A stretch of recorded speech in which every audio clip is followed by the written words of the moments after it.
Okay, so welcome everyone to one more session of our One Word Probability seminar.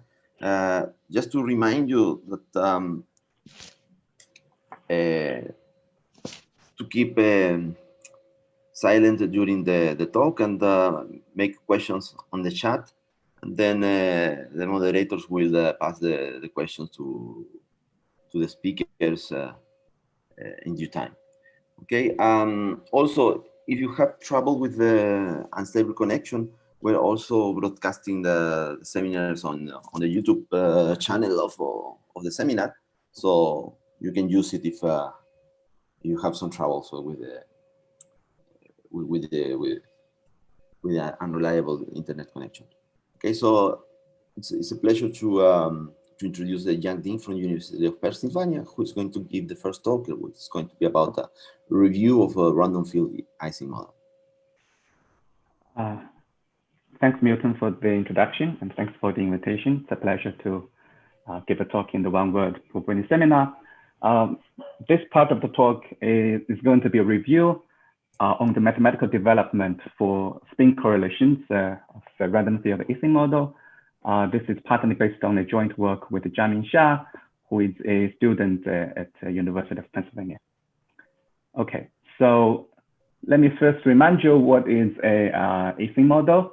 It's a model for magnetization. I'm not going to talk too much about the physics, so I will just directly jump into the mathematical definition. I will only consider the Ising model on the lattice. So let ZB be the d-dimensional lattice, and I will view this as a nearest neighbor graph. We will consider mostly on the box. Lambda n is a box with a side length 2n centered at the orange O. And the configuration space is a collection of configurations which assigns each vertex in the lattice either a plus spin or minus spin. So on the right-hand side, there is an illustration for an instance of a configuration in a two-dimensional box with the plus boundary conditions. In order to further make the definition a bit more precise, to define, in order to define a probability measure for Ising model, I need a few more notations. Let the E of AB be the edges between A and B, and then we define the Hamiltonian for a configuration with plus or respectively minus boundary condition to be the following. It's a sum of two terms. The minus sign is just following the physics convention.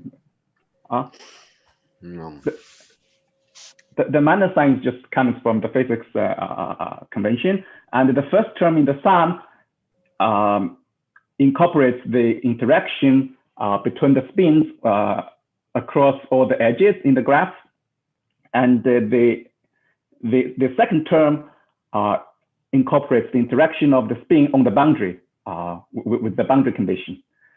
So this gives us the Hamiltonian. With this in mind, we can define the Ising measure. We need another parameter, which is the temperature T.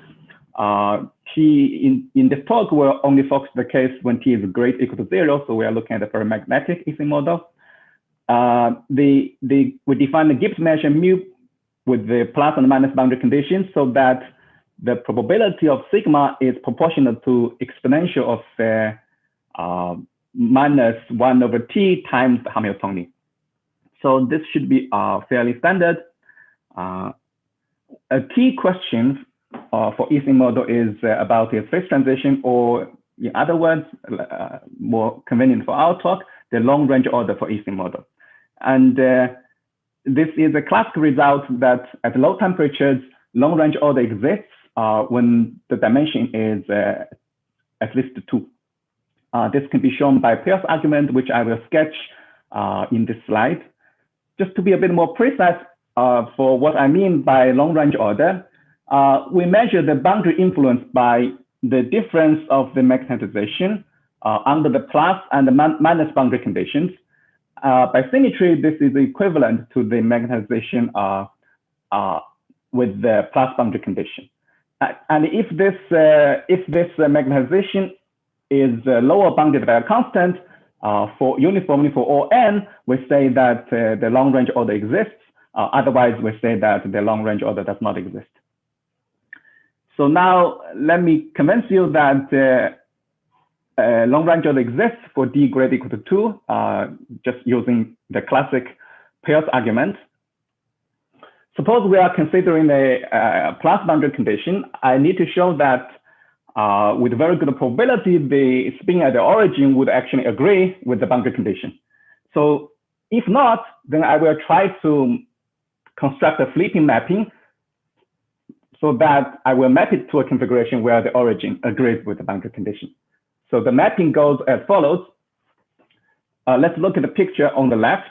If the origin takes a spin that is different from the boundary condition, then we can find the outer boundary for the sign component of the origin. In this case, the outer boundary is pictured in the orange contour. And then we can look at all the vertices in this enclosed by this orange contour. This includes the sign component, but also includes some of the vertices whose spin values are different from the whose spin values are not red. Then the mapping would be we just flip all the spins enclosed by the orange contour, and then we get a configuration in the right-hand side picture. Note that since we flip all the spins contained in the orange contour, the only change in energy comes from the edges that was cut through by my orange contour. This will be useful in the analysis now. Now, in order to analyze it, we need to look at two competing effects for this flipping mapping. One thing is energy, and then another thing is entropy. Let's say that the size of the outer boundary is L, then we see we would gain quite a bit in terms of energy because these edges cut through by the orange contour used to be unsatisfied, used to be one of those spins is blue, and the other one is red.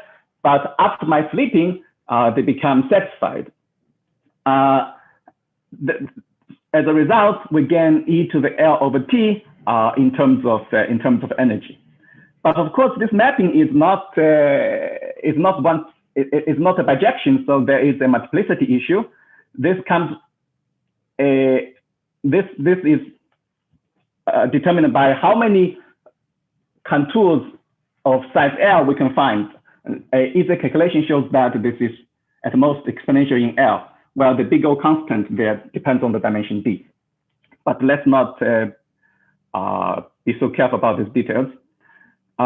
If we compare these two factors, one of the energy and the multiplicity, then we realize that at low temperature, the origin should agree with the boundary condition with a very good probability, because we can just sum it over L and bound the terms.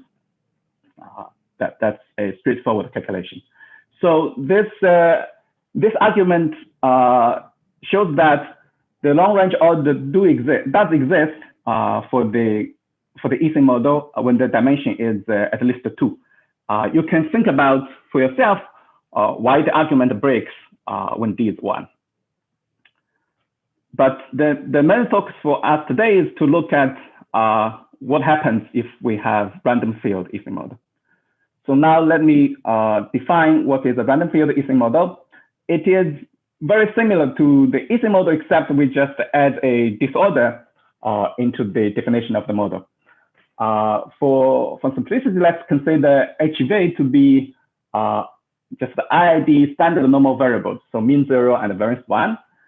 And we define the random field Ising model Hamiltonian to be such that on top of the Ising model Hamiltonian, we add another term. Well, here I wrote a minus for the same reason that the minus comes from the convention of the physics.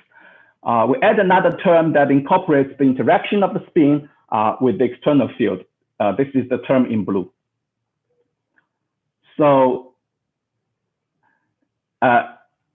similarly for the classical Ising model, at a temperature T, we can define the random field Ising model measure by basically in the same way, just replacing the original Hamiltonian by the Hamiltonian with random field. A very special case is when T is 0, then the measure is supported on the ground state, which is unique with the probability 1 because our disorder is Gaussian variable, and in particular it is a continuous variable. So with the probability 1, we have a unique ground state. For notation convenience, let's use the bracket to denote the expectation with respect to the Ising measure. So this is a quenched measure. The Ising measure itself is a random measure, depends on the disorder. Similarly to what we had in the previous slide, we measure the long-range order by boundary influence, which is the difference between the mechanization under plus boundary condition and the minus boundary condition. We also take average over the disorder. I normalize this by a factor of 2 so that this boundary influence is a number between 0 and 1. So the main question today is, how does the random field affect the long-range order? In other words, what is the limiting behavior of this boundary influence that I just defined for you? Okay. Let's take a first look. The first instinct is, well, can we still apply Peirce argument to show long-range order exists when D is greater or equal to 2 with the disorder? But if you think a bit about it, then you see that the Peirce argument breaks because the random field has influence on the energy change for the flipping mapping. When I sketch the Peirce argument, after the flipping, without external field, the only energy change coming from the edges in the outermost contour, in the outermost boundary of the component. But if there is disorder, then the energy change also has to do with the behavior of the disorder on the component that we are flipping. It is actually even more subtle than that, because such influence also depends on which configuration you start with. Remember in the picture that we have when we flip the spins enclosed by the orange contour, the spins inside can be both red and blue. So this makes things quite a bit more complicated, and in particular, it seems there is no way that we can have a uniform bound on the change of the energy, since this change depends on the configuration we are considering. So things looks at least seems quite non-trivial. One of the relatively simpler cases is when epsilon is large, then you can imagine that the boundary influence should vanish, because in this case, the disorder is so strong, then the spin should tend to be aligned with the external field. And in fact, this has been proved with a stronger result.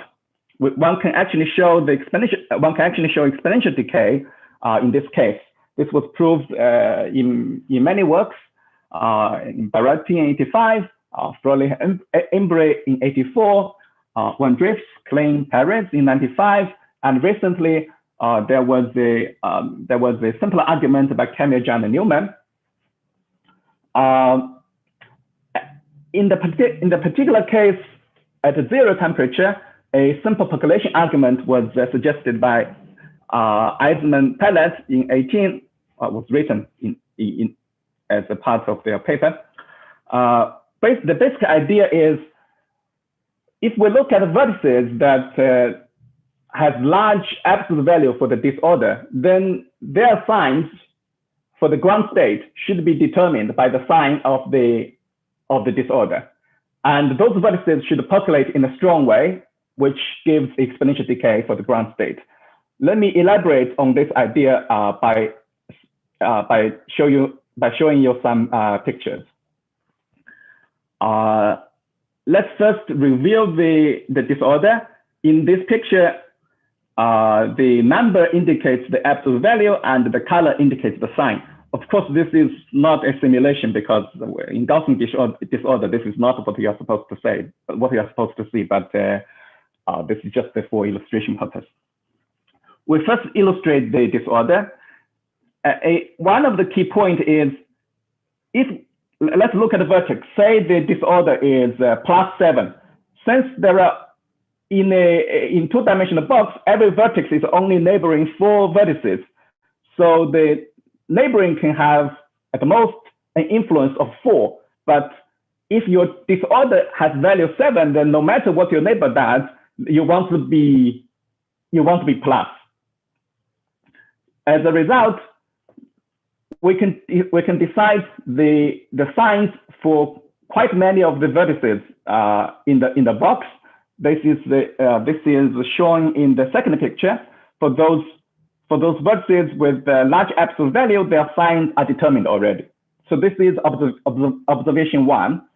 Observation 2. Now we have some vertices whose absolute value is 4, so their signs are not determined yet.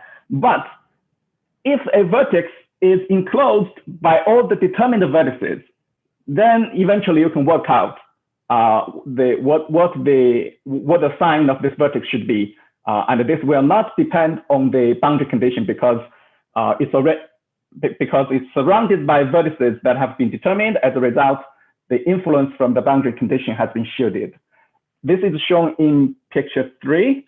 For instance, you see there are these 2 red vertices in the middle whose disorder is 1 and 2, but since they are enclosed by determined vertices in the second picture, in this step you can also work out their signs, which in particular does not depend on the boundary condition.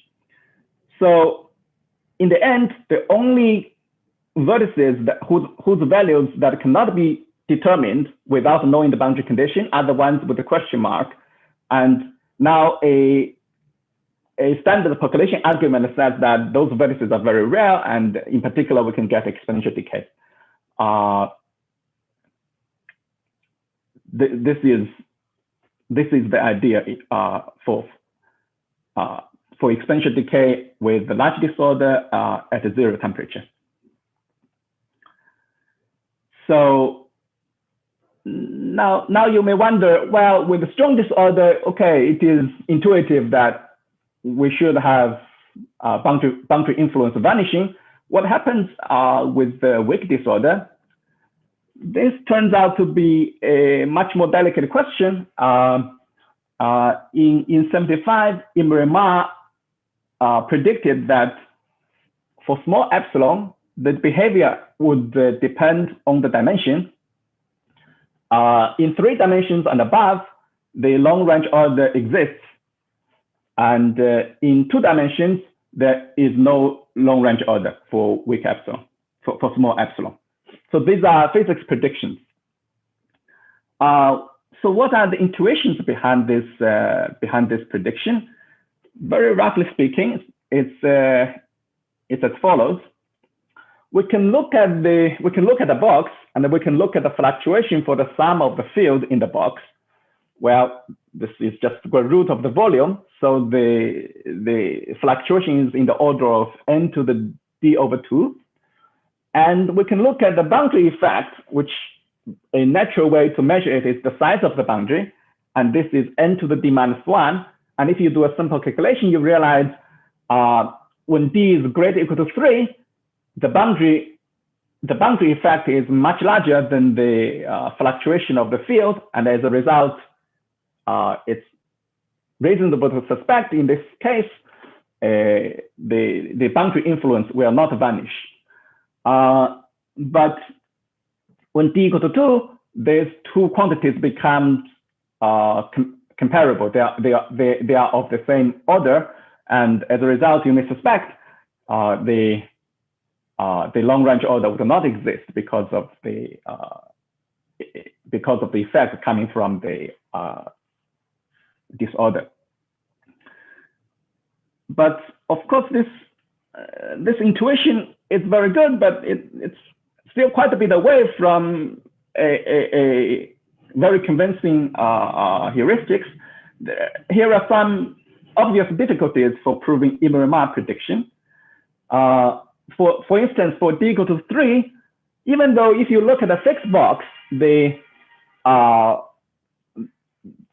sum of the field is much smaller than the size of the boundary, but I can always find a random connected set S such that the sum of the field, which I can sometimes call it the Gaussian volume, such that the Gaussian volume is much larger than the size of the boundary. This can be easily achieved by, say, I take the box and then I remove the n square vertices with the least field values. Since I remove some of the very bad values, now you can imagine that the remaining vertices has a big sum. And in fact, in this case, if I do what I just said, the Gaussian volume would be square root n times this size of the boundary. And this is evidence that a straightforward application of Peirce argument, even if you try to incorporate the change of the energy in with some effort, this is not going to work, because I can find a set which is a connected set such that the Gaussian volume is much larger than the size of the boundary here. So this suggests it's not so easy to prove long-range order exists in large dimensions. But in 2 dimensions with a small epsilon, how can we prove that the boundary influence should actually vanish? You can imagine that if epsilon is small, the disorder at a single vertex individually cannot have much influence because it's too small. So we need collective influence from disorder on a larger set in order to fight against the boundary effect. But the question is, why should they collaborate? This requires some actually quite non-trivial work to justify they would actually collaborate together to have a significant influence on the system. Okay, so I give you the prediction, I give you the underlying intuition, but then I explained why things are still quite non-trivial from a mathematical point of view. Now I should tell you the mathematical development on these predictions. Let's first look at what happens in 3 dimensions and above. The first result is due to Chalker in 83 and Fischer, Froelich, and Spencer in 84. Recall that I just demonstrated to you that I can find a connected set such that the Gaussian volume can be much larger than the size of the boundary, even in high dimensions. But if we restrict ourselves to simply connected set, then the behavior is different. It was shown that with a positive probability for small epsilon, if we look at all the simply connected set that contains the origin, then the Gaussian volume is smaller than the size of the boundary. For those who know some tools from Gaussian processes, if you want to prove this, you can just apply a Dada integral bound, and that will be enough. The original proof was not written in this way, but a Dada integral bound can give you this this result. But it's a non-trivial application of Dada integral bound. Okay, so with this, what was the name of the integral bound? I didn't. Dada integral bound. Dudley. Oh, Dudley. Okay. Dudley. Yeah. Mateo will talk about more on these things in his talk. So now let's look at, with this input, what can we say about the random field EC model? Let's look at the zero temperature again. And let's assume that indeed, for all simply connected sets that contains the origin, the Gaussian volume is smaller than the size of the boundary. This means that, let's look at the lesser picture. This means that if the spin of the origin disagrees with the boundary condition, then the sign component necessarily has to be, then the sign component cannot be simply connected. Because if the sign component is simply connected, by our assumption, we can flip the sign component and we can further decrease the Hamiltonian. And as a result, this contradicts with our assumption that this is a ground state. So in brief, the picture on the left is not possible as a ground state. However, this does not quite control all the possibilities. The picture on the right-hand side is still possible, which is that the sign component is not simply connected. So there are some holes, like blue spins, in the middle. And since we cannot control the behavior of all connected sets, which is impossible to control, so we cannot rule out the ground state on the right picture as yet.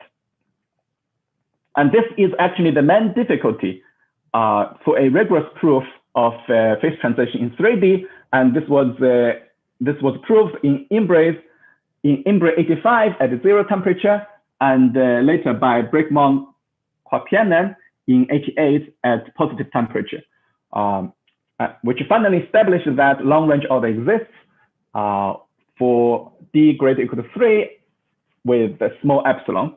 And indeed, the key challenge is to rule out the picture on the right-hand side, which is to control sign clusters within sign clusters. This is done by a fairly involved renormalization group theory argument. So basically, you need to show that holes cannot collaborate to make things bad, and that requires quite some delicate control, which I'm not going to talk too much about it. Okay, so anyway, this says that long-range order exists when d is greater or equal to 3 and epsilon is small. Now, let's look at what happens in 2D.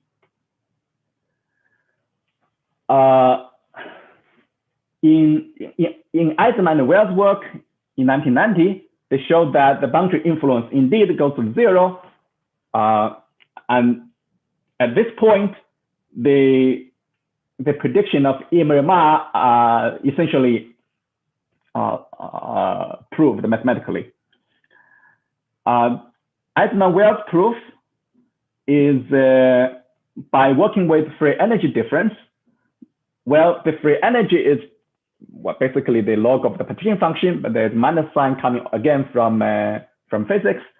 The partition function is just sum over all the configurations, and look at the exponential of minus 1 over t times the Hamiltonian. And Eisenman-Wirth works with the difference of the free energy with the plus and the minus boundary conditions. So the first observation is that deterministically, the difference of the free energy is bounded by twice of the boundary size. This can be seen via a direct comparison of Hamiltonians, because this is the free energy depends on the Hamiltonian. We can compare the Hamiltonian with the plus and the minus boundary conditions for the same configuration. And you can see that the only difference coming from the interaction with the boundaries. And as a result, it's not, it is very reasonable to suspect this should be upper bounded by the size of the boundary. So now it's surface to show that if the boundary influence is larger than some constant, then with some probability, the boundary influence would be larger than the size of the boundary, which would give you a contradiction. So the proof is by contradiction. Suppose that this does not go to 0, then we show they show that with the positive probability, the difference of the free energy would be larger than what it should be. So a key ingredient that connects the proof to the assumption is that if the boundary influence does not vanish, then the variance of the free energy difference is comparable to epsilon squared times n squared. This is because we can compute the partial derivatives of the free energy difference, and the partial derivatives are given by boundary influences. So if you have a function whose derivatives you know, then you can use, for instance, calculus. Calculus results in 82 to give a lower bound on the variance. This is not that hard. And in fact, Eisman-Weil provides a separate proof for this beyond the Gaussian disorder. Okay, now we have good variance because we want to achieve order n for the free energy of the for the difference of the free energy. At least now the variance is in the good order. It's epsilon squared times n squared. That means if with some additional property, there is a chance for the free energy to be large. And the additional property comes from a central limit theorem, and this is the key argument in Eisman-Weil. They show that the difference of the free energy approximately satisfy a normal distribution, which then implies, since it has large variance, it implies that with a positive probability, it will be larger than 8 times n, which give you the contradiction, since we know the upper bound in the deterministic way. Even though I described Eisman-Weil's work in random field Ising model, their method applies to a wide class of models, including pulse model, XY model, and spin glasses, etc. I'm not going to talk too much about this in this talk, except at the end, I will mention some open questions regarding to these models. Okay, so at this point, there is still an important question that remains, and in fact, this question is not even resolved within the physics community. There were debates on the decay rate because Eisman-Weil only gave a qualitative result that this goes to 0 with no quantitative bound on the decay rate. The debate is whether the debate is that whether the decay rate is always exponential, or in some regime we could have a polynomial decay. And there are supporting arguments from physics community in both directions on this debate. Well, I guess that's why it's called a debate. So there hasn't been much progress mathematically on this problem until fairly recently. Chatterjee proved that the boundary influence decays as the big O of 1 over root log n. Chatterjee's method is Chatterjee's method is a bit different from, well, it's quite different from Eisman-Weil, and actually quite different from all the methods I'm going to talk about today. So I will not spend much time on Chatterjee's argument. It's quite different. And a year later, Eisman-Pellet proved that the decay should be bounded by a polynomial. They show with some power gamma. Eisman-Pellet's method is originated from Eisman-Weil's work, and they streamline and also enhance the argument there to get a polynomial decay. The gamma in the power obtained in Eisman-Pellet's work is fairly small, and in fact, if one can show a power decay with gamma larger than 1, then one can get exponential decay by a standard argument for percolation with finite range dependence. This is not only one can do it, this is actually how exponential decay was proved in the end. It was first one show a polynomial decay with a larger power, and then one enhanced this to an exponential decay.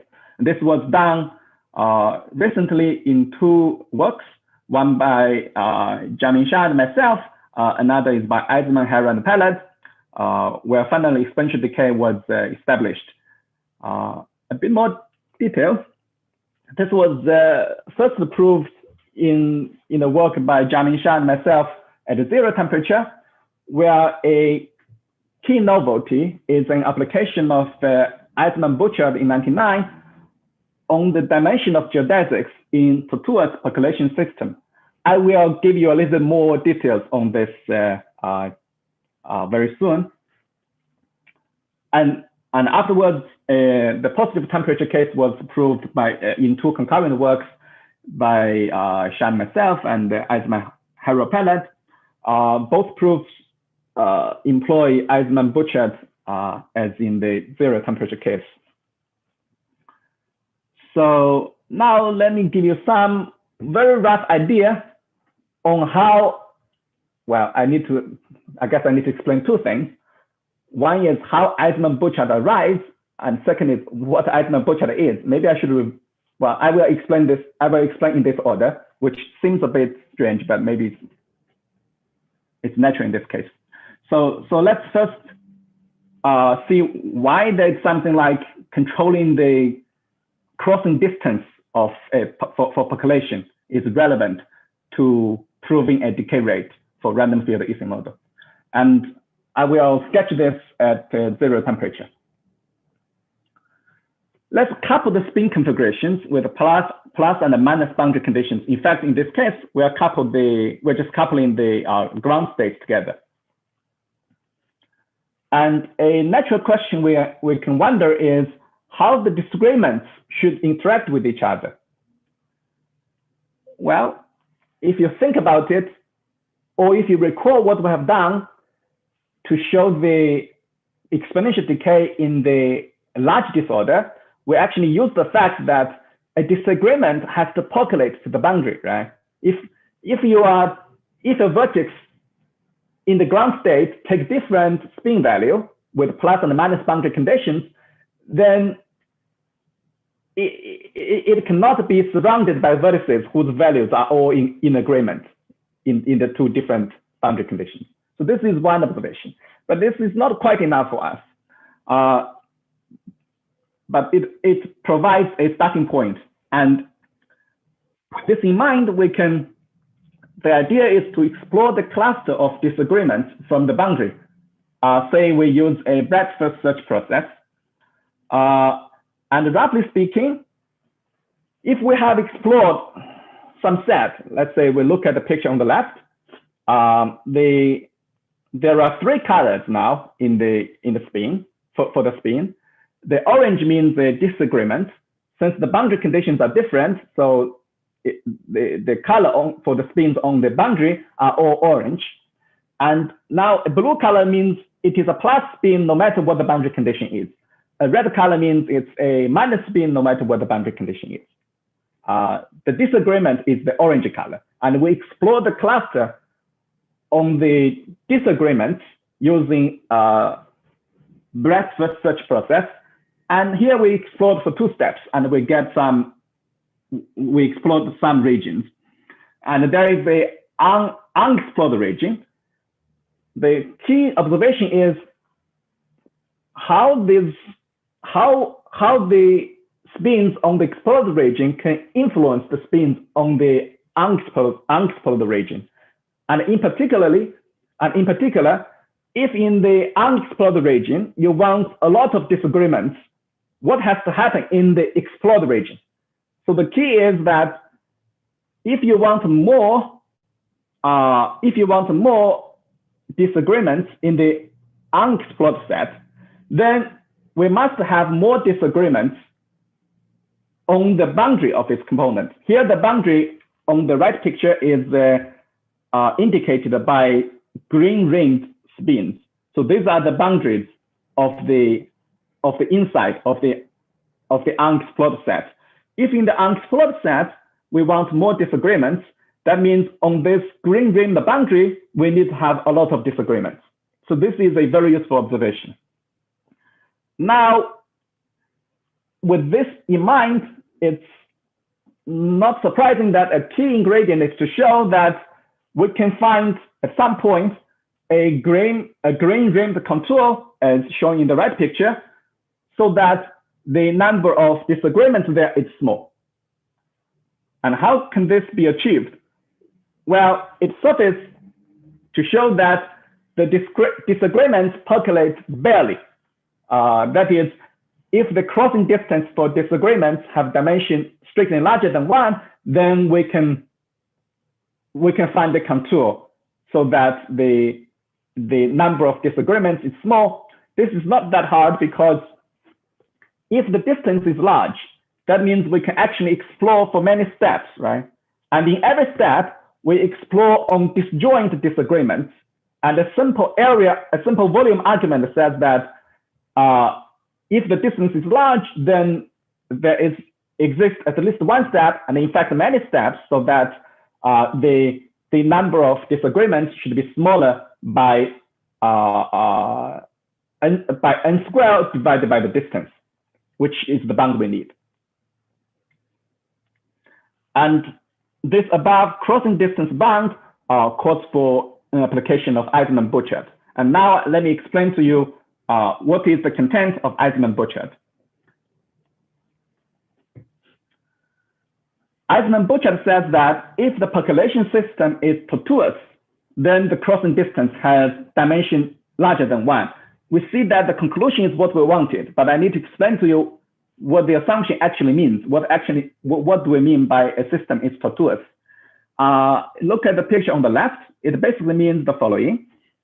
If we look at K rectangles, these rectangles can be tilted in arbitrary orientations, and their sizes do not have to be the same. They can be of different sizes, but these rectangles have to be well separated, which means that if you look at two rectangles, the distance between them should be larger than the diameter for each of them.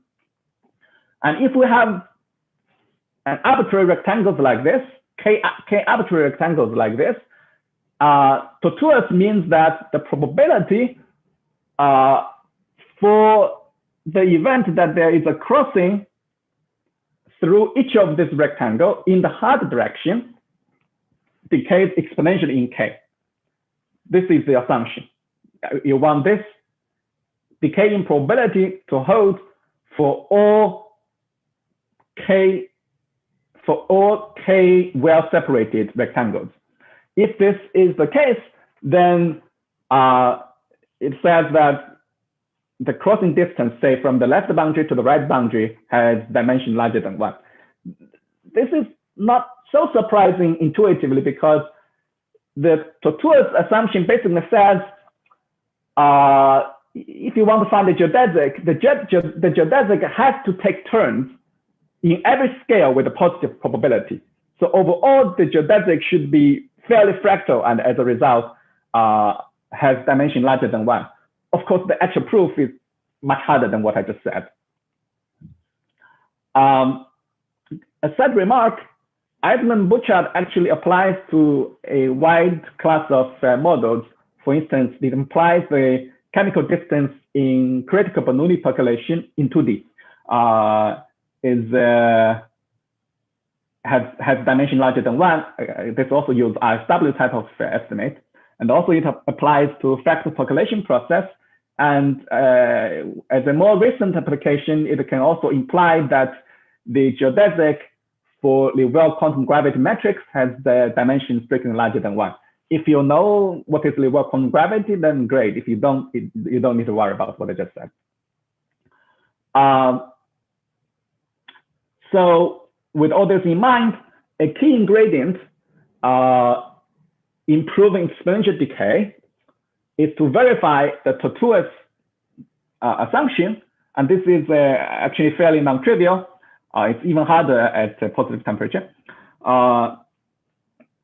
After we verify the tortuosity assumption, we apply Eisenman-Burchard to show that the crossing distance is large, and then we go back to the observation we have on this slide to get a better decay on the boundary to get a better control on how much the green rimmed contour influence the unexplored set.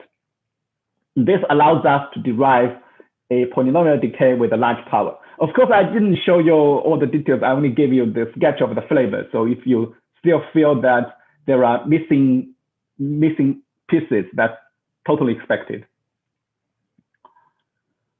Okay, so next I just want to quickly point out, or maybe just a minor remark, is that in verifying the tortuosity assumption, we use the planar duality. So as a result, the current proof do not extend to finite range case. It's an open question. If the interaction are beyond the nearest neighbor, say even we have, we put an edge between a pair of vertices with a distance at the most 6, and then we don't know what happens.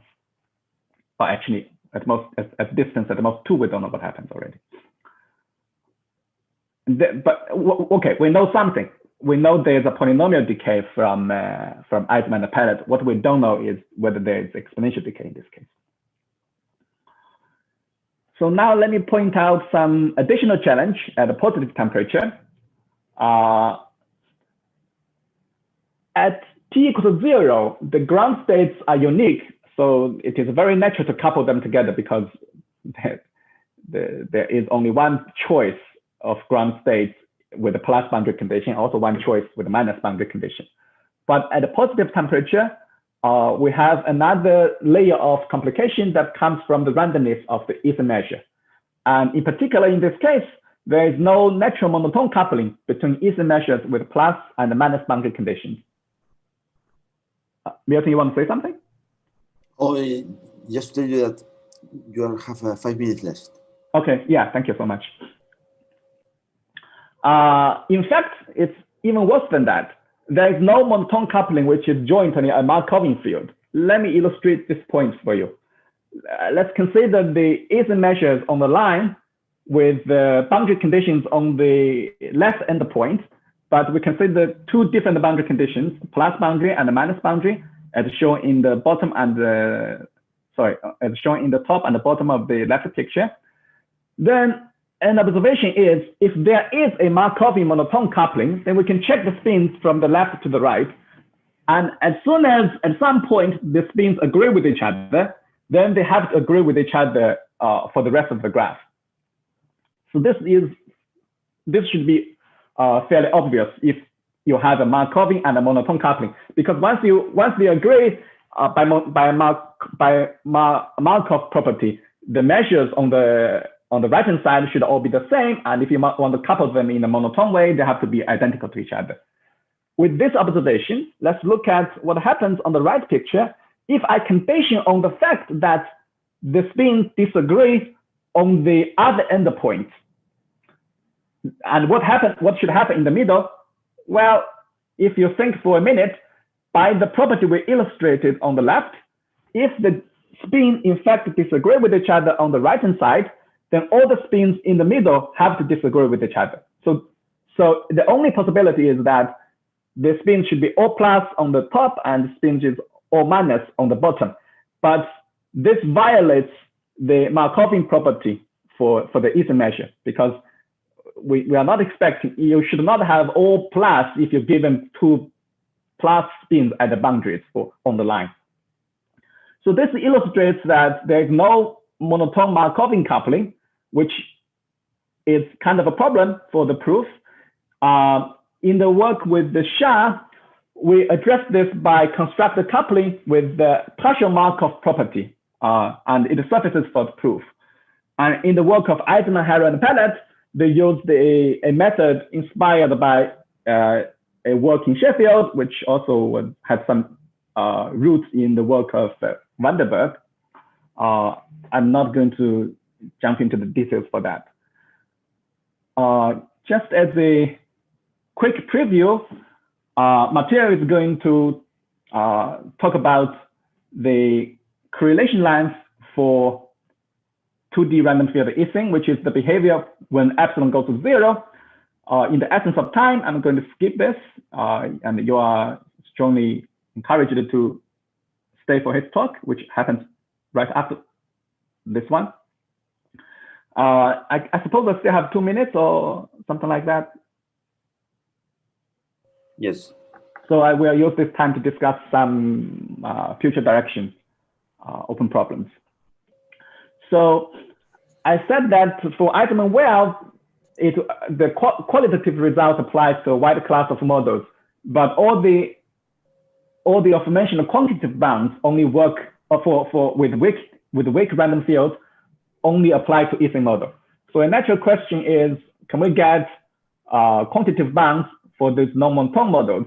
And in the work of Daria, Harry, and Pellet in preparation, they obtained some bounds on non-monotone models, but they seem to be still away from the best possible bounds. A particular interesting challenge is, can we prove exponential decay for 2D random field postmodel with weak disorder? And for 3D, we can look at we know there is a transition because there is exponential decay with large disorder and the long range order exists with weak disorder. Then a natural question is there supposed to be a sharp phase transition? For instance, even at 0 temperature, is there a critical parameter epsilon c such that long range order exists when the disorder is below that, and the exponential decay occurs when the disorder is stronger than that? And perhaps the Pauli decay should occur at criticality. You can also ask, is it possible to characterize this critical disorder strength? And also what happens for other low temperatures? There is some recent methods on proving sharp phase transition by Dominier-Copping, Realfi, and Tasson. At this moment, it's unclear whether and how one can leverage on that. Well, it seems my time is over, so I'll just show you the last question on the slides, and I will stop my talk here. So now you can unmute yourself. We can thank to Jian for his talk. And okay, so there were some questions on the chat, but I think it's so there was a question by Constantin Canin, but the thing is already been answered by Rafael. Yeah, I cannot see the. So chat. is it known that in the 2D case there is a unique Gibbs state? Yes, this is already known from Eisenman-Weyls' work. Yeah.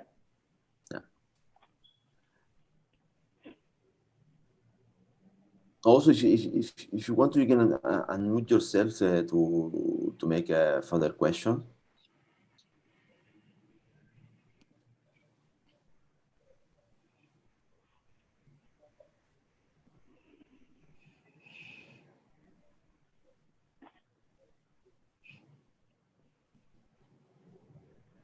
Okay. If not, okay. You cannot unmute. Okay, sorry. Yes, let me see. Or maybe I can also see. I can stop share, then I can see the chat. Now it works. May I Okay. ask a question? So your results are for Gaussian random variables. So Yeah. the field is Gaussian, but what about other distributions? Yeah, that's a good question. Okay, from a physics point of view, we do not think the Gaussian distribution plays a particular role. You should have basically the same behavior as long as the distribution satisfies some assumptions like symmetry and moment assumptions. from a mathematical point of view, the current proofs did use some Gaussian properties for simplification, and it's possible that this can be extended, but these proofs are hard enough that nobody was actually doing that at the moment, as far as I know. Yeah, the Gaussian is used in the mathematical proofs, but probably there is a way to get around it. It doesn't seem to be completely trivial, and I don't know for sure how difficult it is. I don't know whether this answers your question. But on the other hand, if you take, for example, heavy tail distributions, do you expect a completely different scenario? Yeah, heavy tail depends on how heavy it is. I mean, if it's so heavy, even the first moment is not well defined, then probably something will be different. I'm not entirely sure, actually. I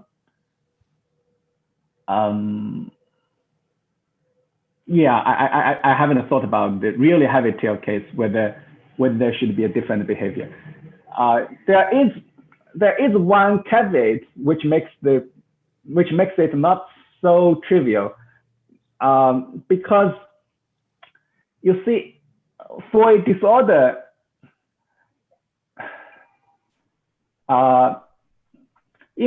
suppose we look at the zero temperature, for instance, if the disorder takes a value 5 or 5,000, it really doesn't make a difference, because with the value of 5, you're already supposed to be just determined by the sign of your disorder, right? So there's some natural truncation when you consider random field Ising model. But this truncation does not happen. When I see the 5, I really mean the epsilon times the field is 5. So this truncation occurs at 5 over epsilon. So this is a little subtle and requires more calculation for me to say anything about it. Especially for exponential decay, I feel it's a bit more subtle. Mateo will talk about correlation lines. There may be things related to gradient lattice animal can be a bit easier to handle. For exponential decay, I don't know. I don't think I can say anything intelligent more than what I just told you. Okay, thanks. Sorry that I don't have a good answer for your question. May I ask something? In dimension 2, if you look at the free energy, non-random free energy, is it known what are the singularities? Do you have Griffith singularities? Sorry, I'm not sure I understand the question. Look at the free energy. Free energy is a function, limiting free energy is a function of the inverse temperature. Does it have singularities? Transition, right? Well, I mean, there is no phase transition in the sense that there's a unique Gibbs state, but probably there are some Griffith type of singularities, C-infinity singularities or something like non-analyticity of the free energy. Is it known something about it? I don't know. I'm not sure. I never thought about this question, and when I look at this literature, I didn't seem to see this has been mentioned, so I don't know this one. All right, thank you.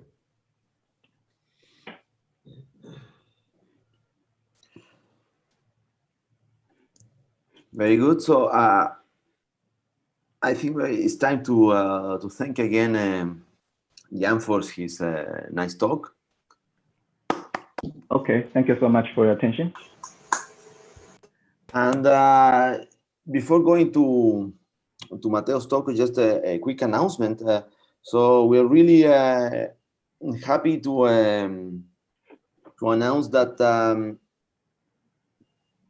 Amanda Turner and Alessandra Faionato are going to be the co-chairs of the One World Probability Seminar for the next semester. So we're already starting the transition. So you will start to receive emails from Amanda on behalf of the organization of the seminar, and they are going to take full responsibility for starting in January. Okay, so. So for the next session, let's take a short break. and come back at well, my time, 10:05, so in 5 minutes. So if people want to get up and stretch, and then we'll start with Mateo's talk. Right. I'll just start sharing so that I'm ready.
So Mateo, we'll go till I guess 10:55. Okay. Let me, If you want, I can let you know just a little before then. okay, that sounds good. All right. Thank you.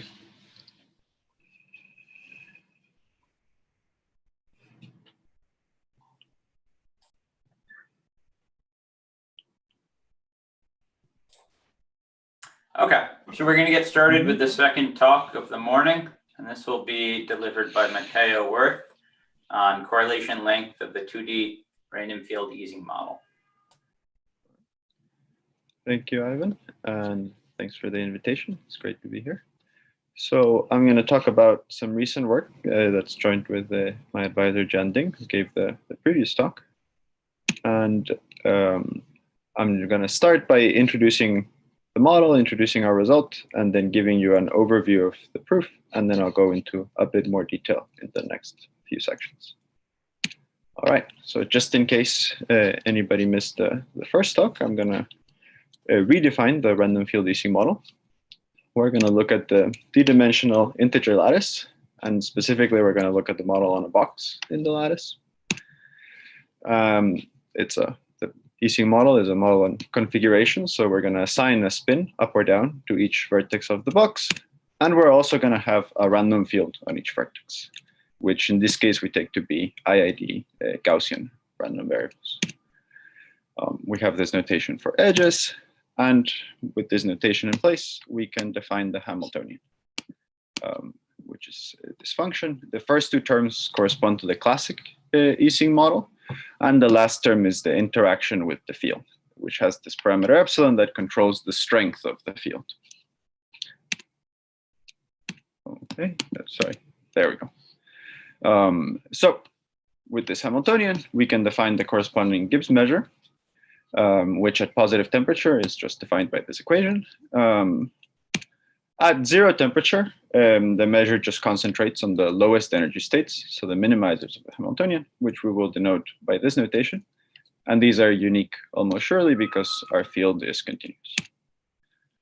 All right, so I'll use this bracket to denote the expectation with respect to the Gibbs measure.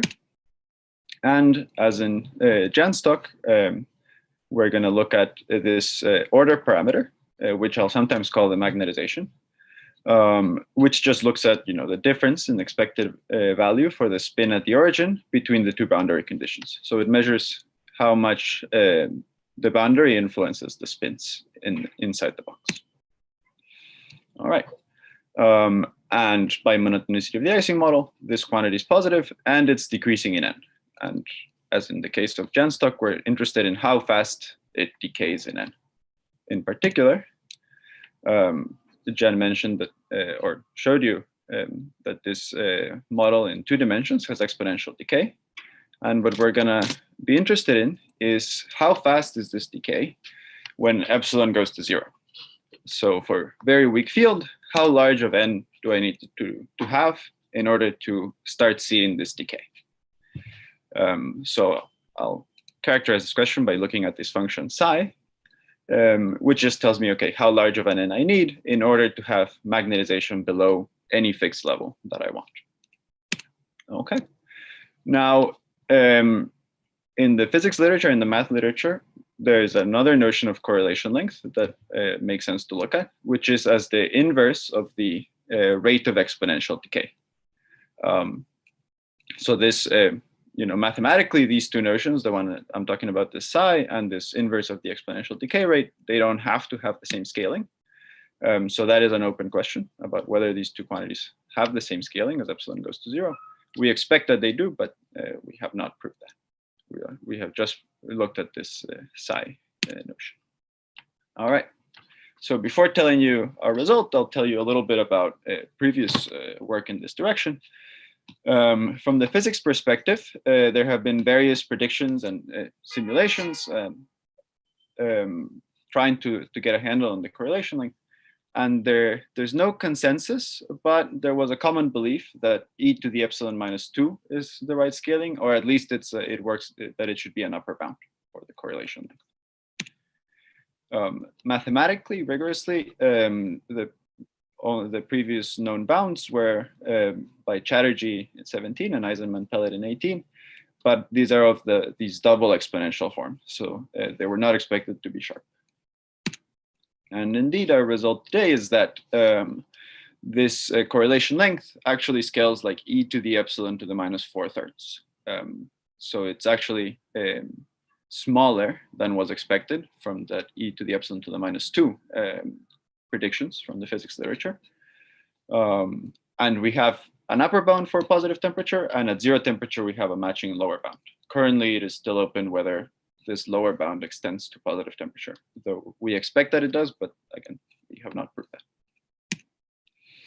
So I'm gonna give you a high-level argument for why this 4/3 exponent arises, and I'll do this by drawing a connection to greedy lattice animal, which I'll explain further. And actually, okay, the connection will actually be used in the rigorous proof as well. So to recap, at 0 temperature, as I mentioned, the Gibbs measure simply is supported on the the lowest energy states. So the magnetization is just the probability that the ground states disagree at the origin. And by symmetry, this is just the probability, or 1 minus twice the probability, that the ground state at the origin disagrees with the boundary condition. Okay.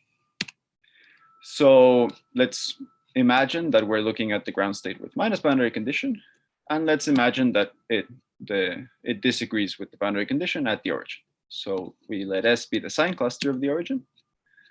And if there's this disagreement, then it must be the case that we have this condition on the Gaussian volume of S, which is that it is bigger than the boundary of S. And here by boundary, I mean the edge boundary, the number of edges pointing out of S. And why is this the case? Well, it's the case because if you were to flip all the spins inside S from plus to minus, then the change in your Hamiltonian would be twice the Gaussian volume minus the boundary of S. So you want this change to be positive. You cannot get a lower value of the Hamiltonian, so you must have this, this inequality. So I'll introduce some notation to make this connection clearer. I'll call AN all the connected subsets of lambda n that contain the origin. And I'll call yn the maximum of this ratio between the Gaussian volume and the boundary of the set among all candidate sets A. And what I've argued above is that if I can show you an upper bound on yn, which says, okay, all connected sets that contain 0 have small Gaussian volume compared to their boundary, then that implies that the magnetization must be small at that size of n, because you can't have this inequality. So therefore, that implies a lower bound on psi on the correlation. It tells me that in order to get small magnetization, I need to have, sorry, the magnetization should be large. In order to get a smaller magnetization, I need to increase my n, because for the n that I'm looking at, this maximum is too small. So does that, please stop me if there's questions about this connection. But with this connection in mind, we have a result that characterizes the growth of this greedy lattice animal, which says that it grows like log n to the 3/4 up to this log term in the upper bound. And as I mentioned, the upper bound on this yn is what gives us the lower bound on the correlation length at 0 temperature. So this log term is what gives us that log term in the lower bound on the correlation length. So these are, the proof of our lower bound of the correlation length is just going to be the proof of this upper bound on the greedy lattice animal. Okay. So as a note, in 2 dimensions, sorry, I apologize. There's some kind of noise outside my apartment. Hopefully it's not too distracting. So anyway, in 2 dimensions, this same bound holds if instead of looking at connected sets, we just look at simply connected sets. And it's also the same if we look at simply connected sets in the box that don't have to contain the origin. All of these 3 notions have the same scaling. And this is not the case in 3 dimensions. As Jian mentioned, there's this result of Fisher, Froelich, and Spencer from '84 that says that this maximum, when you look at simply connected sets in 3 dimensions, is of order 1. It doesn't grow with the size of the box.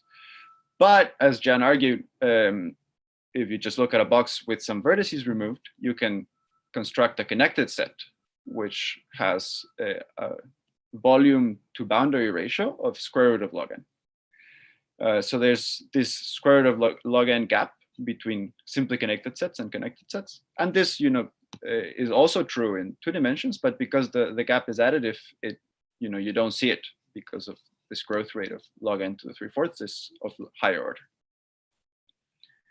Okay. So with that in mind, before moving on to our arguments, I'll give a brief review of previous work on greedy lattice animal, because there's a fairly extensive literature on this topic. But it usually has a different notion of scaling of the lattice animal. So I'll explain that.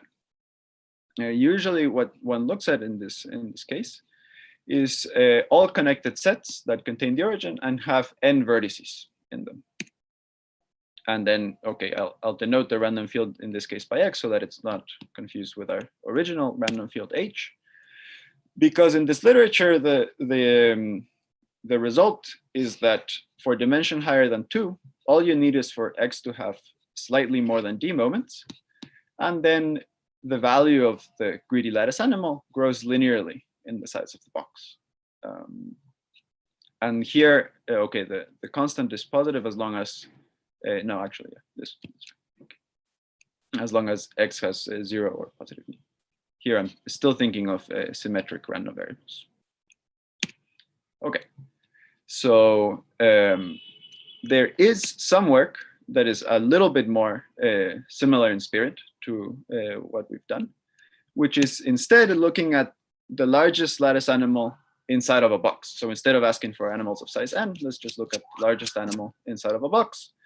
And there it is shown that as long as this constant in the previous result is positive, so there's true linear growth rate for the greedy lattice animal, then the largest animal in the box actually grows with the volume of the box in every dimension. So again, this is a bit different from what we're seeing in our result. And then there is even some work by Hammond looking at the critical case where the C equals 0 of the geometry of this greediest lattice animal and the growth rate. But that's a bit more detailed and we won't need it. Okay. So Jian mentioned a little bit about this at the end of his talk, but I'll talk more about it, which is that this 4/3 exponent also shows up in the upper bound on distances for Liouville quantum gravity. And in both cases, the emergence of the exponent actually comes from a similar geometric consideration. And basically, in both cases, it is important that one works with L2 rather than L1 distances. At first, L1 distance seems more natural because we're looking at the integer lattice, so it's kind of the natural metric on that lattice. But it turns out that L2 is the right thing to look at. And I'll explain a bit more of what I mean in a second. But in spirit, the 4/3 exponent comes from a similar consideration. However, the proofs are pretty different. They're both a multi-scale analysis, but the models are completely different mathematically, so the proofs are also different.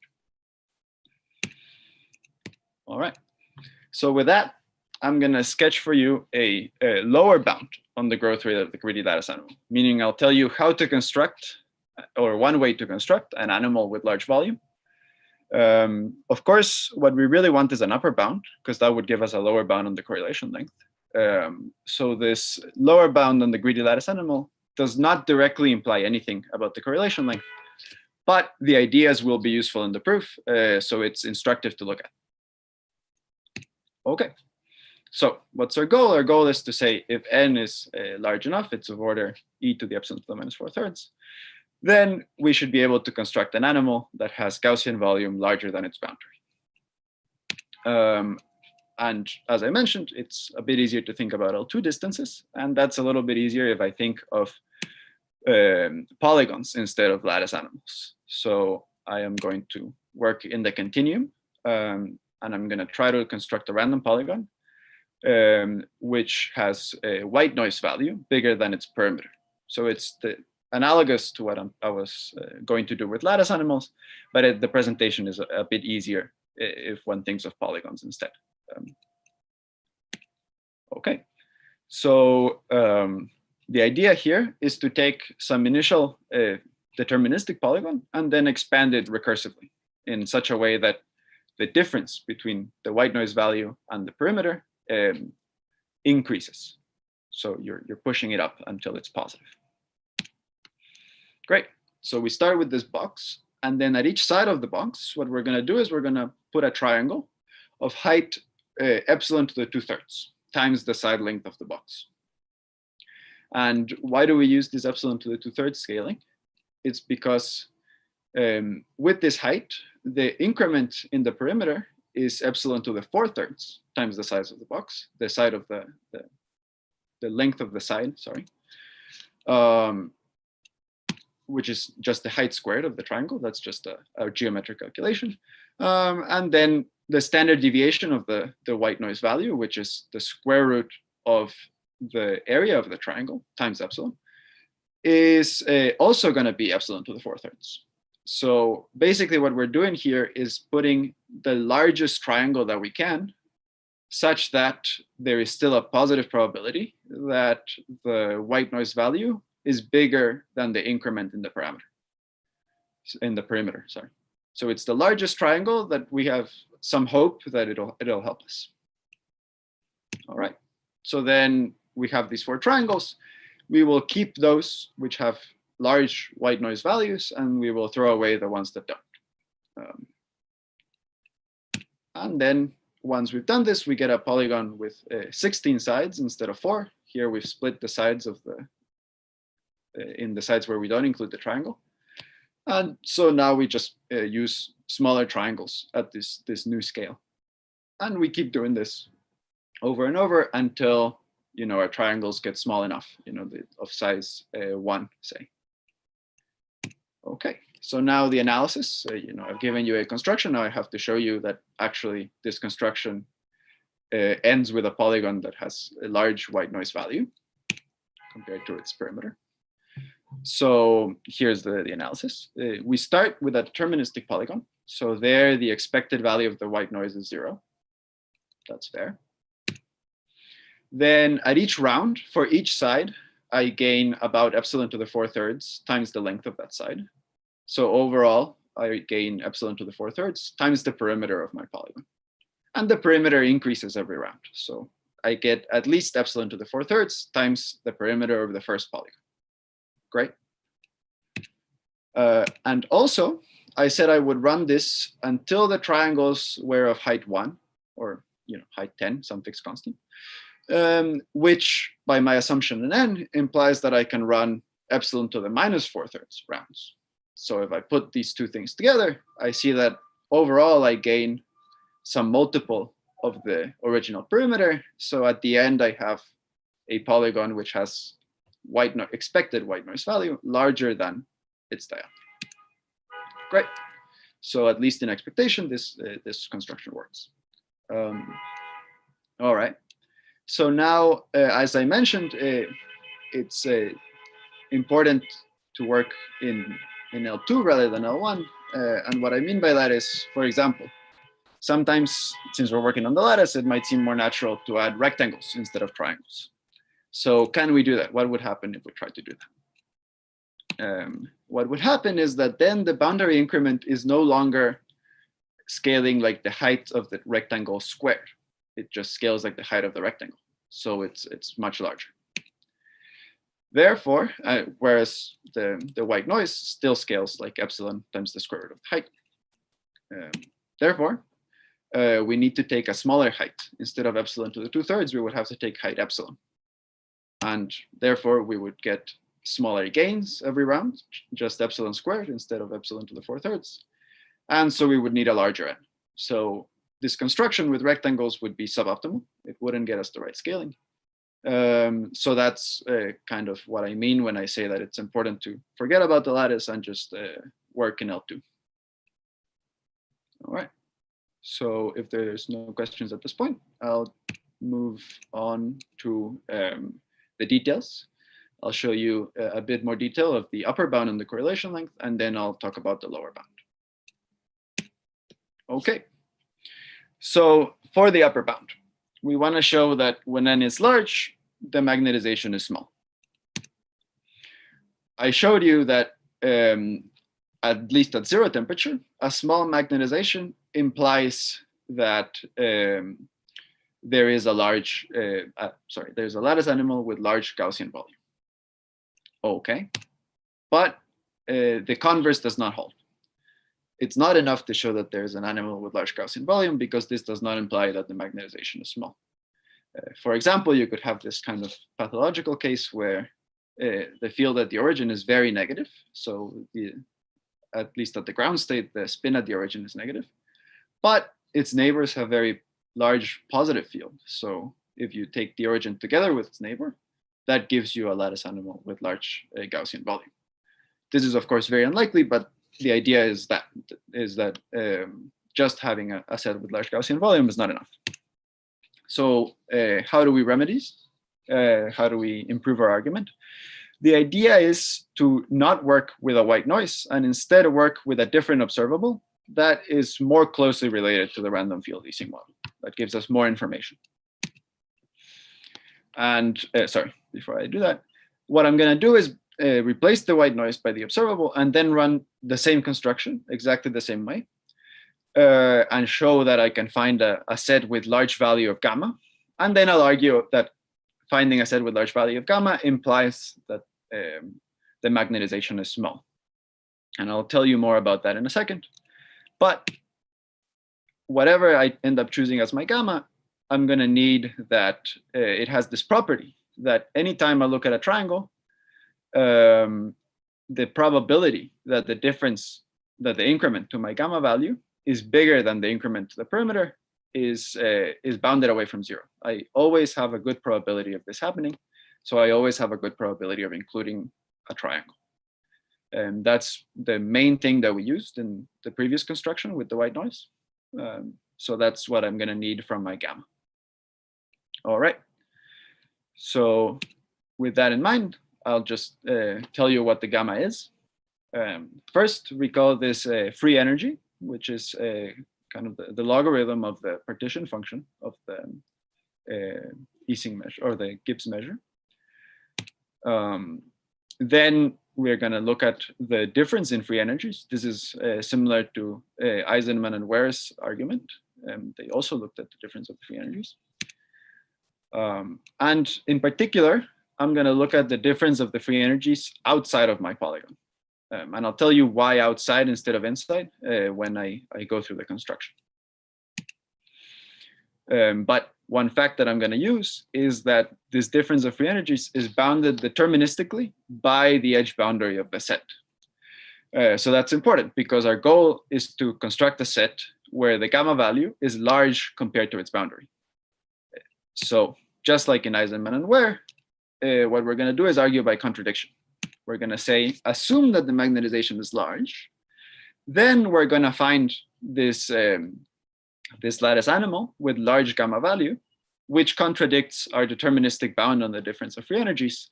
So there's a contradiction, and it must be the case that the magnetization is small, contrary to our original assumption. All right. And as I mentioned, you might at first brush try to look at just the difference in free energies inside of the polygon, and this is actually what we did originally. But for this construction, it doesn't work, and I'll tell you exactly why. All right. So as I mentioned, the plan is to run the same construction that we did before with the white noise, but using gamma instead of the white noise. So this time I'll be just slightly more careful to make sure that everything is rigorous. I'm going to look at the same original polygon, and at each side I'm going to put the same triangle as before. Sorry, not the same triangle. Actually, the height now scales with them as well. But besides that, the same triangle. And then I'm going to color blue the top third of each triangle. And what is going to happen is that I'm only ever going to look at the field inside of these blue triangles, not inside of the rest of the big triangles. And the reason I do that is just so that these blue triangles will not overlap between different sides and between different iterations of my scheme. So they give me some nice independence properties. All right. So for step 2, what we want to do is we want to keep the triangles that will result in a large increment to our gamma function. So specifically, I'm going to look at the expected increment to the gamma function. Remember that G is the increment of the gamma function. So I'm going to look at the expected increment given the polygon at stage P at stage I-1. So when I get to the ith side, I have some polygon. I've included some triangles, thrown away some other triangles, and the field inside of the blue triangle for that side. So using these two pieces of information, I'm going to compute my expected increment. And I'm going to keep my triangle if this expected increment is larger than the increment in the perimeter. So in particular, if it has this scaling of m times epsilon to the 4/3. All right. And remember that my goal is that I will keep the triangle with probability bounded away from 0. So that's going to be the crux of the argument. Yeah, and as before, we repeat this argument as long as the triangles have large heights. So in particular, you might take some logarithmic number of rounds in n. Great. So now, as I mentioned, what we want to show is that at each stage of our construction, we add the corresponding triangle to our polygon with positive probability. And we need this to happen with like uniform lower bounded probability away from 0. Okay. So how do we do that? We're going to analyze the dependence of our gamma function on the field. So first things first, if you just look at the Hamiltonian and you take a derivative with respect to the field at a vertex, it's just minus the spin at that vertex. That's a fairly easy calculation. And a similar calculation, or I don't know if similar, but anyway, another calculation will show you that the derivative of the free energy is equal to the average with respect to your Gibbs measure of the derivative of the Hamiltonian, which again is just minus the spin. All right. So because we're looking at the difference of free energies, the derivative will be the magnetization. And here, the magnetization is not taken with respect to the box. It's taken with respect to the box minus the polygon. And that's why we look at the free energy outside of the polygon, because we need that to happen. But anyway, since we've assumed our magnetization is large, we can lower bound this expected value of the derivative of the increment. And using the result of calculus in 82, this gives a lower bound on the variance of the increment, which is like the volume of our triangle times epsilon m squared. So basically, you can think of this result as saying that we can treat our gamma function as epsilon times m times a white noise, which is good for us because, as we already argued, if we were working with a white noise, then our construction would give us a set with a large volume with respect to its boundary. So as long as we can treat our gamma function like a white noise, we should be okay. However, what I've shown you works for deterministic P and T. What happens when P and T are no longer deterministic, but are instead random? Here, we're going to need to use FKG inequality, and I'll tell you exactly how in a second. So the key part of the argument is that this increment is increasing with respect to the field in T, but it's decreasing with respect to the field outside of T and outside of the polygon. And it does not depend on the field inside of the polygon. So why does this help us? Let's just look at a few stages of our construction to see how this works. At first, in the first side, I'm actually looking at a deterministic P and a deterministic T. So the argument I gave in the previous slide works. And you might include this triangle with positive probability. But let's say that doesn't happen. Okay, so that introduces some conditioning. Our new polygon is no longer deterministic. It's random. It could have included this triangle, or it could have not. So we're conditioning on the fact that we didn't include the triangle. The important point is that because my increment is increasing, here, my increment is increasing with respect to this blue triangle, the fact that I don't include the triangle means that the values of the field on this red triangle are now conditioned to be lower than usual. That's by FKG inequality. The fact that I've conditioned on a decreasing event means that the distribution of the field is now lower than it should have been, than it would have been otherwise. But this is good news for my second triangle, because the increment, when I include the second triangle, is decreasing with respect to the field at the red triangle. And that field is conditioned to be lower than usual. So that is good, actually. The conditioning that I've introduced helps me instead of hurting me. So therefore, for example, I can just choose to ignore that there's any conditioning at all and work as if the triangle and the polygon were deterministic and apply my argument from the previous slide. And finally, including triangles in the polygon also doesn't hurt because the increment in the future triangles does not depend on the field inside of the polygon. And here the polygon includes this yellow triangle. So because it doesn't depend on this field, it is only affected by triangles we reject. And as I've argued, triangles we reject actually help us.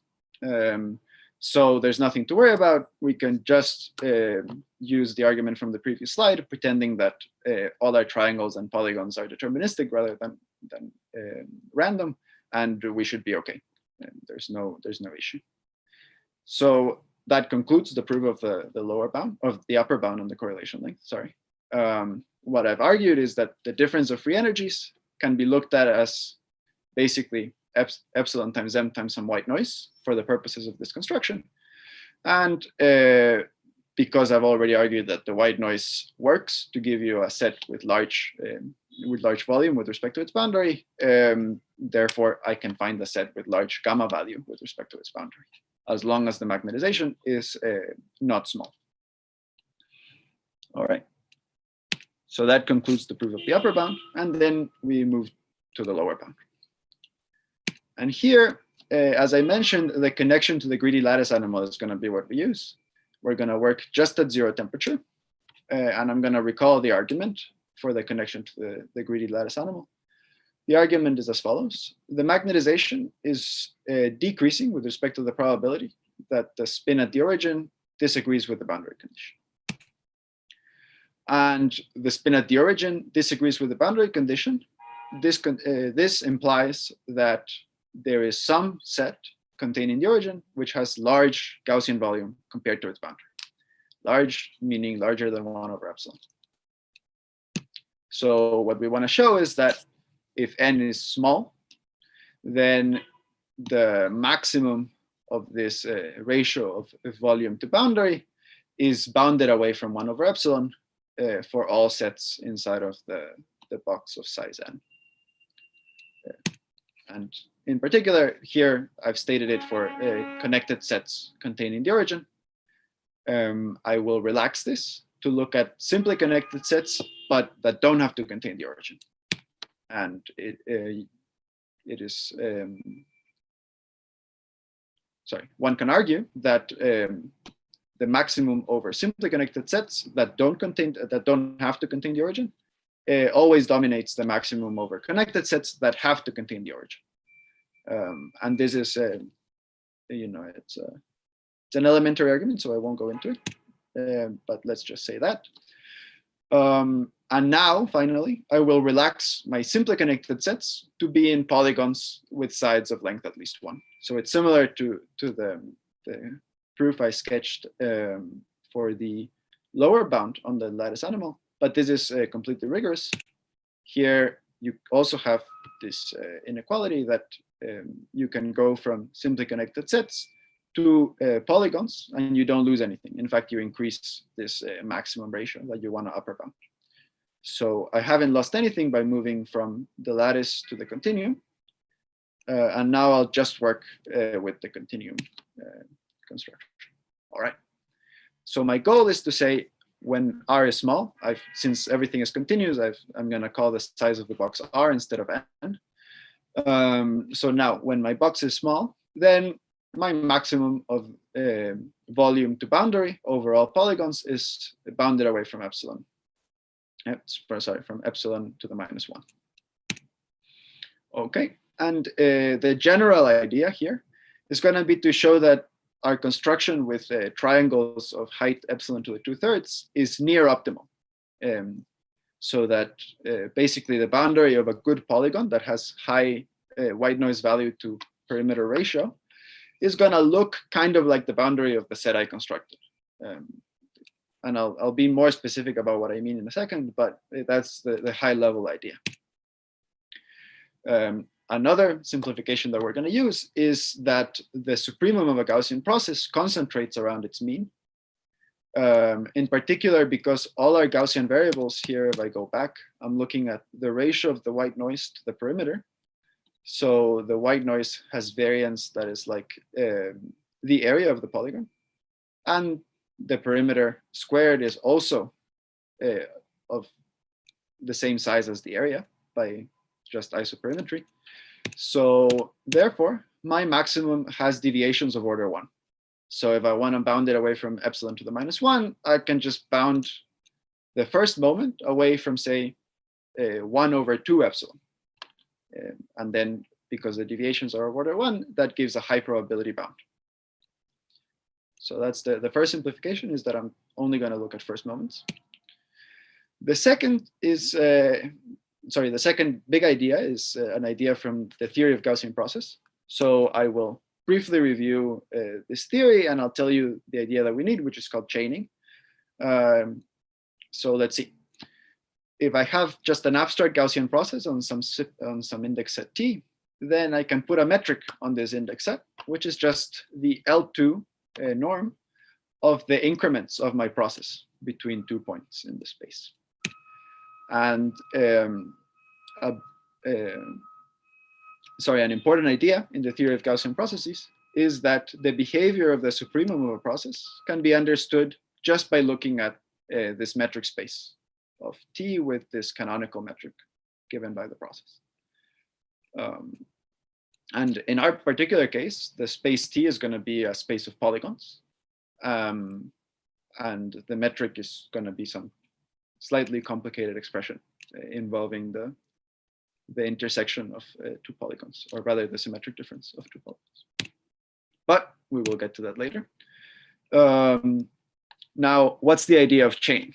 The idea of chaining is if I have some Gaussian process on an index set that could be, say, uncountable, and I want to upper bound its supremum, then I can't use a union bound, right? Because I'm looking at uncountably many variables. But I can discretize my space. I can choose some subset of points of my space such that any point in the space is within distance 1, say, of some point in my subset. So here my subset is the big black dots, and the ball of radius 1 around each dot is pictured. And you can see that the balls cover the space, which is just this blue rectangle. Okay, and with that, I can upper bound the supremum over my whole space by the supremum over the black dots plus some quote unquote error term, meaning the largest increment within one of these balls. So now the first term is a finite term, so I can just use a union bound, for example. And the second term, we hope, is easier to control because now the difference, like these two points are constrained to be within distance 1 of each other. So maybe this helps us somehow. And the way it helps us is by repeating this process over and over. So I started with a 1 net, a set of points such that every point in my space is within distance at most 1 of one of these points. Now I'm gonna, do the same, but at distance 1/2. And then at distance 1/4, and then so on and so forth. And what I get is this bound on the supremum that is kind of a sum at all scales. And basically what I'm gonna have to do is control the way these nets grow. Because at each, I mentioned that at each term, what I'm gonna do is just a union bound. So for the union bound, what really matters is how many variables I'm taking the bound over. So what matters here is how large do my nets grow as n goes to infinity. Now there are general results in this theory of Gaussian processes that allow you to control the expected value of a supremum. The first that Jian mentioned in his talk is Dudley's integral bound. But for our case, if we do a direct computation of the covering numbers of the space, based on just like taking differences of polygons, the bound you get from Dudley's integral is suboptimal. Now, I'm not saying that you can't prove a result by Dudley's integral. I'm just saying it would require some more involved bounds on the covering numbers. So it seems hard to actually get at it that way. So instead, one might look at, say, something stronger like Talleyrand's theorem. But again, you run into the issue of trying to calculate the functional in Talleyrand's theorem, which I won't explain, but this is just in case somebody is familiar with it. And calculating this functional for an animal process seems to be quite challenging. You can get a sense of this by thinking about the correlation structure of the animal process. We're taking a maximum over, if we're just restrict ourselves, for example, to the lattice, we're taking a maximum over e to the n squared, many Gaussian variables, and ending up, each of which has a, standard deviation of constant order, and getting a maximum of order log n to the 3/4. So it seems like there's a lot of correlations going on. So it's hard to get a handle on all of them. So it's hard to apply Talagran's theorem. Okay, so what do we do? Instead, what we're going to do is an induction on R, a multi-scale analysis, where what we're going to try to do is control a polygon of size R by trying to express it somehow in terms of polygons of size R over 10, say. But just saying that, it's not super clear how one would go about doing this. So instead, I'm going to work with curves instead of polygons, because curves are fairly easy to decompose into smaller curves. You can just look at them as concatenations of shorter curves. So they're a little more natural than polygons for this induction argument. But how do I relate polygons to curves? I'm going to try to explain this with this picture. Let's take this polygon, for example, and let's take the curve eta 1 that connects u to v going around the bottom. I'm going to say that the white noise value of this curve is simply the white noise value of the region enclosed by the curve plus this dotted line. Fair enough. So that is itself just a polygon, so I can just define its white noise value and take that to be the white noise value of the curve. Great. Now, there are some issues. Of course, I showed you a nice polygon for the first picture, but you could get some curves that look like this. There's still a simple curve, but when I close it by adding this line back from the endpoint to the start point, I get a non-simple curve. So to get the right results, what you need to do is you need to keep track of the signs of each of these regions, which are given by the winding number of this closed curve as it winds around the region. And in principle, we only need to look at curves that look like this, that have winding numbers bounded in absolute value by 1. But in practice, for our argument, it's easier to work with curves that are slightly more general. So we will have winding numbers that can be bigger than 1, but bounded above by some constant. I won't tell you exactly what the conditions are on the curves that we look at, but that's just a side note. So now, roughly, what we want to do is, instead of look at polygons, let's look at curves. And let's look at curves of length, say, r, or here 2r, I guess, going from -r to r, that are contained in a box of size r, right? So the curves cannot be too wild in terms of going very far away from its endpoints. Great. So for each curve, I'm going to denote its white noise value by eta, just because the W notation would be a little bit overloaded. And I'm going to look at this process, which is the difference, not the ratio, but the difference between the white noise value and the length of the curve. And again, the reason I look at differences instead of ratios is that for the induction, I want to basically think of a long curve as a sum of short curves. So if I'm looking at ratios, the sum becomes a bit hard to deal with. But if I'm looking at the difference of the white noise value with the length, then the difference becomes very natural to look at. Sorry, the sum becomes very easy to deal with. Okay. And finally, I'm going to let f be the supremum of this x over my space of curves. Great. And again, what I want to show is a first moment bound on this f. So when I divide by r, so that all my curves have variance of order epsilon squared, what I need to do is to bound this difference away from 0 by any constant. I've just put -1/2 here for convenience. But by Gaussian concentration, this first moment bound will give me a high probability bound for the supremum of this curve process. Great. So I've talked a lot about decomposing a curve into shorter curves. So let me tell you how one actually does this. imagine we have this long curve and we split it into 3 shorter curves. How do we express the white noise value of this region enclosed by the original curve in terms of the white noise value of each of these smaller curves?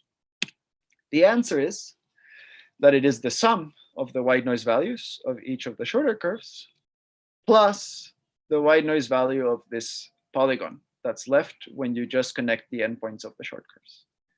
So at a high level, what I'm saying is you can decompose a long curve into short curves plus some simpler polygon, which will be useful for us because when we take a supremum over these simpler polygons, it's easier to control, to, for example, apply Dudley's integral bound because these simpler polygons just are easier to deal with. All right. So as I mentioned, our proof is by induction. So the induction says that whenever, as long as we have not reached -1/2 yet, then multiplying our scale by 10, say, only gets us an increment of epsilon to the 4/3 times log epsilon.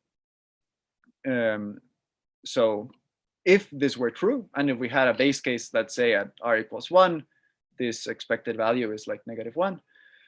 If we have those two things, then it is clear that we need to multiply by 10 epsilon to the -4/3 many times to get a constant increment to our expected value.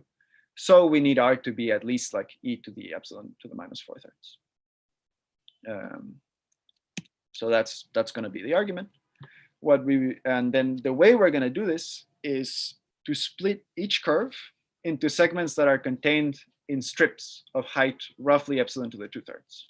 So this is what I mean when I say that our proof is based on saying that the construction with the triangles is near optimal.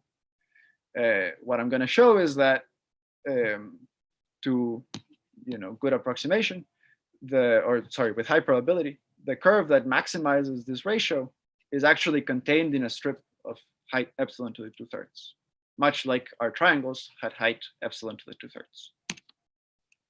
All right. And how are we going to do this? We're going to split each curve into segments, and then we're going to group the curves based on the endpoints of their segments. This is kind of like the chaining idea, where we're thinking that curves with similar endpoints are somehow close together in the canonical distance. Okay, so let's see. Here's a picture of a possible splitting of a curve into segments. Basically, anytime the curve leaves the strip, I put a point, and then I take the segments to be the segments of the curve between those points. Great.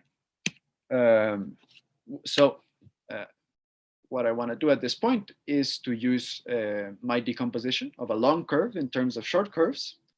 So I'm going to say this long curve is like the sum of the short curves plus some polygon term.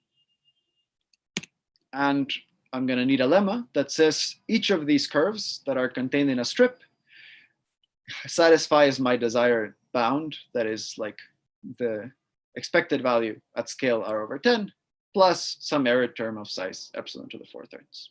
For now, let's just say that we have this lemma, and let's try to conclude the proof. So with the lemma in hand, each of these curves contributes, say, -1/2 times the size of this line segment. So whenever we add a new line segment, and you can check that the minimum length of this polygon increases by roughly epsilon to the 4/3 times log epsilon squared. So each new segment that we want to add to this polygon costs us epsilon to the 4/3 times log epsilon squared. And on the other hand, one can do a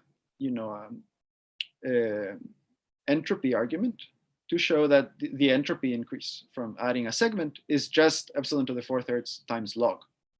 So the upshot is that we lose a little bit every time we add a new segment to this decomposition.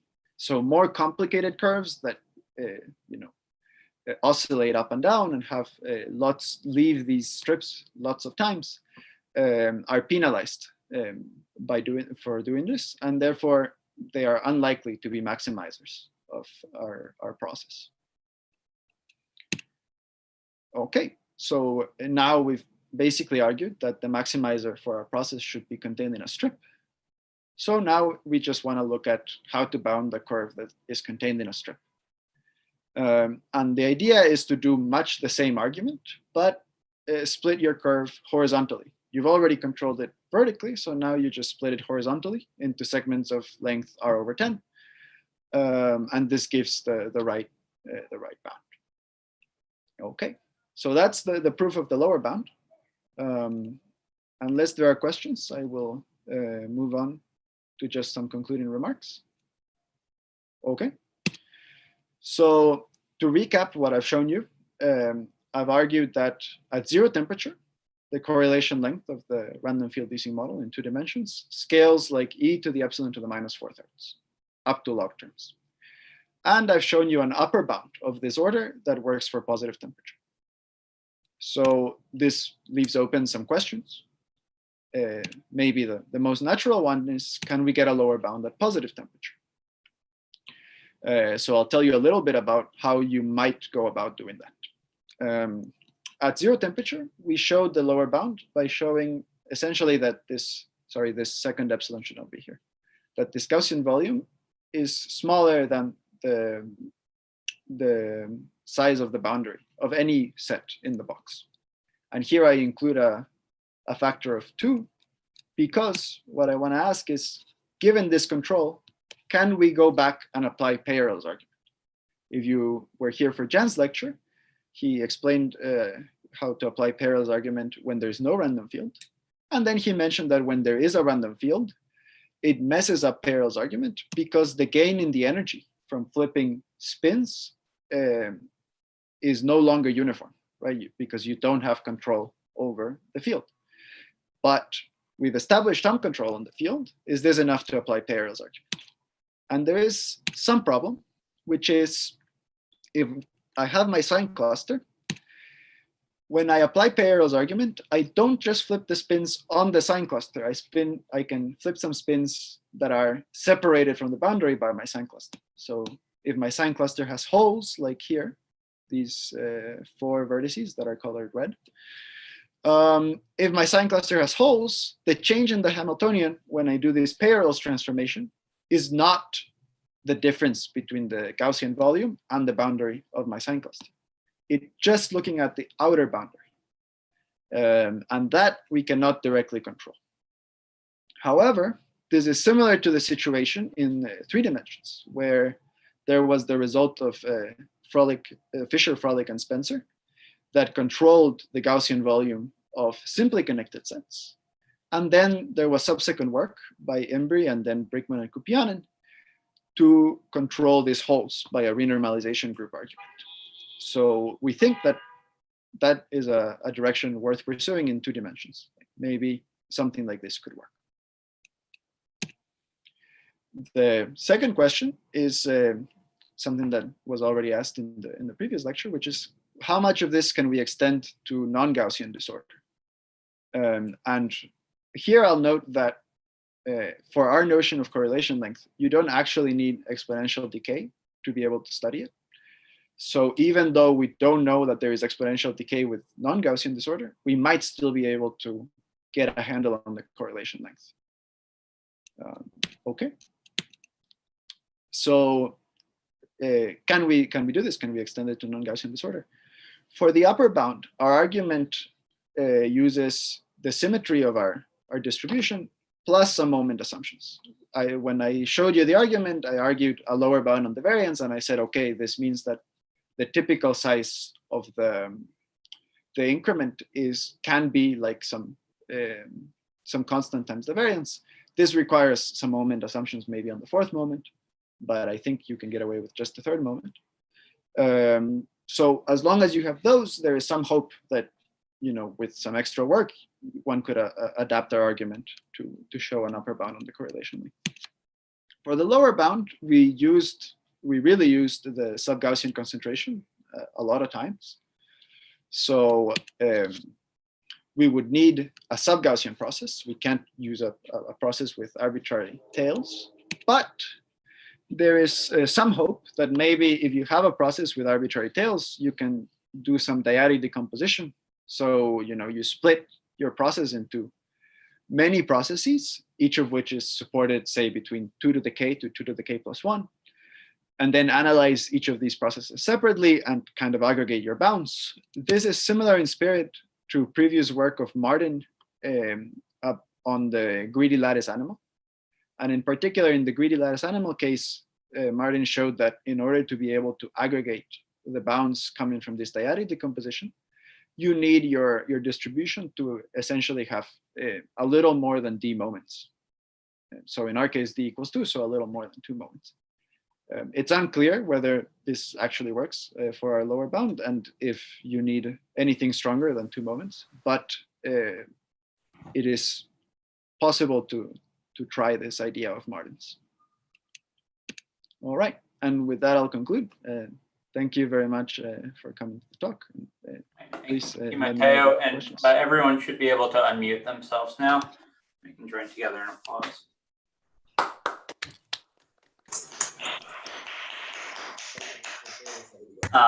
If you all have questions, feel free to shout them out. If you need to go, that's also fine.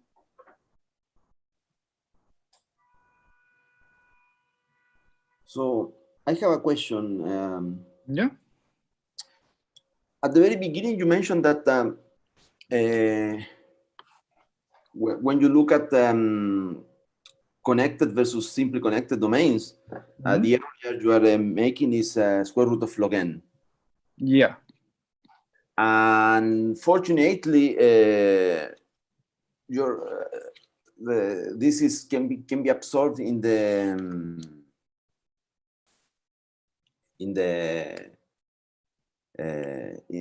your actual result, because the exponent is not 2 but 4/3, right? Yeah. So in particular, if the physics prediction were true, then you couldn't be able to do that, no? Yeah. Then you might have trouble. So is that just a coincidence, or there is something more? There is some reason for that, or I mean, maybe it's linked to how the physicists made this prediction exponent, no? So that's a good question, and it's possible that there is a more, a stronger connection than just a coincidence.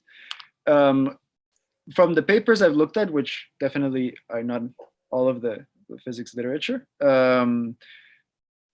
they seem to use pretty different methods to come up with this prediction. They seem to be doing some kind of expansion, I think, of the free energy, and then based on the leading terms, making some predictions on the behavior. So it's unclear to me that, one can establish a connection between that and the way that we're working with it. But it's possible. I'm not an expert on the physics literature. Okay, thanks. Okay. All right. Well, thank you all for attending, and we'll have 2 more talks of this semester next week and the following week, and we hope to see you there. All right. Well, thank you, Mateo. Thank you, Jian. Thank you, everybody.